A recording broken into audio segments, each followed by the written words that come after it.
Hello mga kabarat kalesyo. So, andito tayo sa Binyan. So, hindi po pwede hindi natin matikman ang trending na halo-halo ng Juanas. So, eto siya. Actually, ayan. Nagpa-deliver nila ako. Andito kami sa palengke ng Binyan. So, mura lang yung delivery fee. 50 pesos lang. Tsaka ang bilis ng rider. So, ilagay ko na lang sa comment section yung pangalan ng rider. Ang mura pa niya magsingil. Di kagaya sa iba. Yung iba 80, yung iba 70. Sa kanya 50 lang. So, eto siya. Hindi talaga matatapon. Ang bilis niya.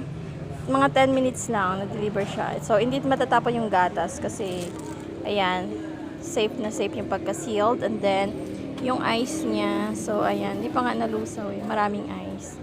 So, ayan. So, try natin. Lagyan na natin ng garas.